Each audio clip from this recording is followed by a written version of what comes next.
Cuando la trompeta suene en aquel día final y que la alba eterna rompa en claridad. Dios les bendiga, mis hermanos. Cuando las naciones Gracias a Dios por permitirnos nuevamente reunirnos para la reflexión en este día jueves 23 de julio para nuestro estudio bíblico, para que como iglesia sintamos que nuevamente estamos reunidos aprendiendo cada día más de su palabra. Dios les bendiga como familia y también a cada uno por nombre. En esta ocasión nuestro estudio bíblico está basado en el Evangelio de San Mateo capítulo 25, versículos 31 al 46. El tema es la parábola del juicio a la humanidad, o como dice en el título del texto en muchas de nuestras Biblias, el juicio de las naciones. Es la lección número 11. Solo tenemos ya 2 lecciones más y terminamos esta serie de las parábolas. Siempre recuerden, mis hermanos, hacer su espacio para leer la palabra, para memorizar el texto. En esta ocasión vamos a memorizar o a tratar de memorizar 2 versículos. Los versículos 35 y 36 que hemos leído muchas veces. Porque tuve hambre y me disteis de comer. Tuve sed y me disteis de beber. Fui forastero y me recogisteis. Estuve desnudo y me cubristeis, enfermo y me visitasteis, en la cárcel y vinisteis a mí. San Mateo 25, 35 y 36. Esta lección tiene por objeto reflexionar sobre cómo quiere Dios que actuemos mientras esperamos la venida de Jesucristo. Todas las iglesias y todos los miembros de la iglesia pensamos en la segunda venida. Se predica acerca de la segunda venida. ¿Cómo quiere Dios que nosotros estemos actuando mientras esperamos esa segunda venida? También animarnos a estar preparados para recibir al Señor con la mirada puesta en los humildes, procurando compartir para sus necesidades. Y que podamos ser capaces al final del estudio de expresar algunas ideas sobre cómo es y cómo actuar con amor misericordioso. Miren ese tema. Ese tema no lo voy a tratar en la lección, pero es para que ustedes, después de pasar este estudio, traten de compartir esa idea. ¿Cómo es el amor misericordioso? ¿Y cómo se actúa con amor misericordioso? Algunas veces, mis hermanos, en la iglesia pensamos en esa segunda venida de Jesucristo. Y las imágenes que nos presentan muchos predicadores a nosotros como santos, nos presentan a nosotros como santos, con túnicas blancas, las manos alzadas, cantando coros e himnos de adoración, la vista al cielo, esperando al Señor. Y siempre hay una sonrisa en nuestros labios. Hemos acabado la carrera, llegamos a la meta. Es un tiempo de gozo inmensurable. Pero esta parábola nos muestra un panorama diferente. La ocasión. ¿Por qué surge esta parábola? Esta parábola es continuación de ese discurso apocalíptico de Jesús en el relato de Mateo. De eso hablamos el jueves anterior.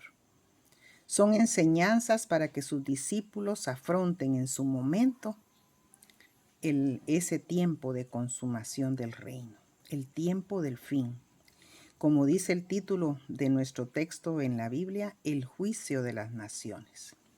Cuando nosotros en la iglesia decimos el credo, y lo hemos repetido muchas veces, una parte del credo dice, y desde ahí vendrá al fin del mundo a juzgar a los vivos y a los muertos. De eso estamos hablando, de ese Jesús que murió, que resucitó, que fue al cielo y que desde ahí vendrá al fin del mundo a juzgar a los vivos y a los muertos. La narración. El reino de los cielos, dice la palabra, será como. Así decían las parábolas anteriores. este mismo capítulo 25. El reino de los cielos será como esas vírgenes, el reino de los cielos será como un hombre que entregó los talentos a sus siervos. Pero fíjense cómo dice hoy el versículo 31. Cuando el Hijo del Hombre venga en su gloria y todos los santos ángeles con él, se sentará en su trono. Ahora ya no está el Señor anunciando o comparando por medio de una parábola cómo es el reino de los cielos al final, sino que ahora afirma cómo será ese momento. El Hijo del Hombre vendrá en gloria con todos sus ángeles y se va a sentar en un trono. Y en los versículos 32 al 33 dice que serán reunidas delante de él todas las naciones y apartará a unos y a otros, las ovejas a su derecha y los cabritos a la izquierda. Y todos por años hemos oído esta parábola predicada, este texto predicado, y hemos entendido bien qué son las ovejas y qué son los cabritos. Ahora, ¿cómo es ese criterio de calificación? ¿Cómo se sabe quiénes son ovejas y quiénes son cabritos? ¿Por sus oraciones? ¿Por los himnos especiales que cantaban en la iglesia? ¿Por su asistencia a los cultos? ¿Por su puntualidad y fidelidad para dar sus diezmos y ofrendas? Todo eso va a ayudar. Pero en estos siguientes versículos nosotros vamos a ver que Jesús nos dirá por qué es que estamos a la derecha o a la izquierda.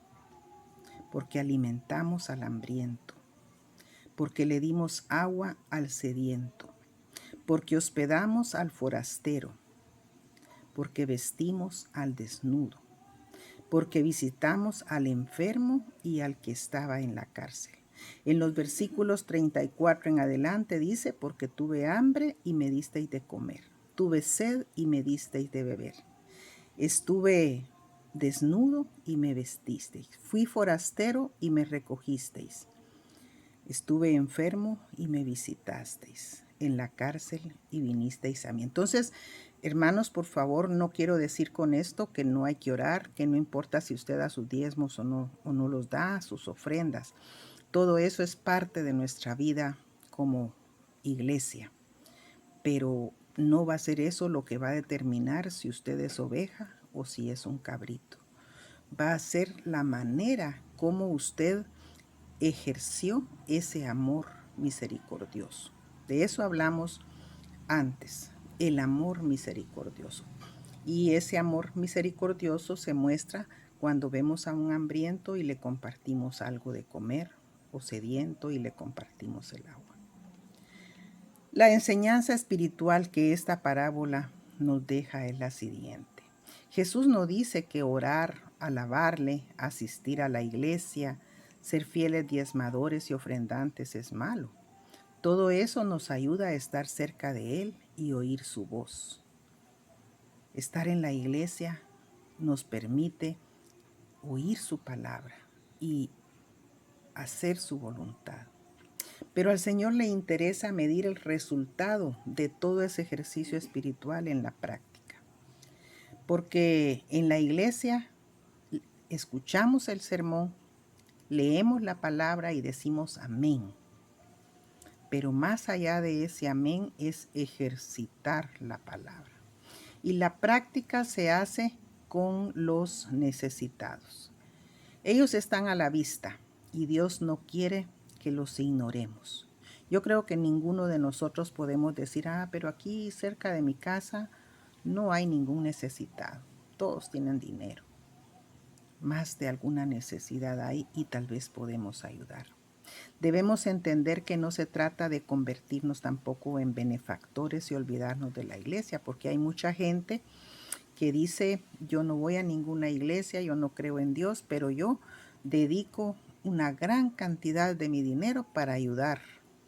Doy tal dinero a los hospitales, doy ayuda a las radios evangélicas, doy ayuda a un hogar para ancianos, regalo comida en ciertas zonas, etcétera. No, Dios no quiere que nos convirtamos en benefactores y nos olvidemos de la iglesia porque somos su pueblo.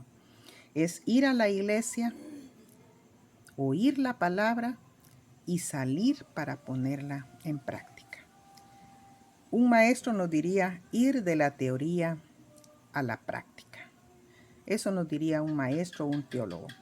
Ustedes tienen que ir a la iglesia, ahí van a oír la teoría. Al salir, la práctica. Santiago nos diría ser hacedores de la palabra y no tan solamente oidores. Como conclusión, mis hermanos, siempre es bueno recordar esas palabras del texto que memorizamos. Tuve hambre y me disteis de comer. Tuve sed y me disteis de beber.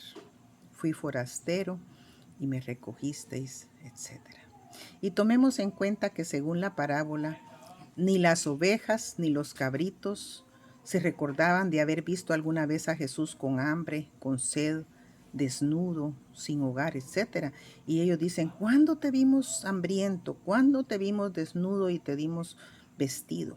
No. El Señor dice, por cuanto lo hicisteis a uno de estos mis pequeñitos, a mí lo hicisteis. Pero también a los otros les diste, por cuanto no lo hicisteis a uno de estos mis pequeñitos, tampoco a mí lo hicisteis. Es decir, en esos huérfanos, en esos personajes hambrientos, sedientos, sin vestido, enfermos y en la cárcel, está reflejado Jesús.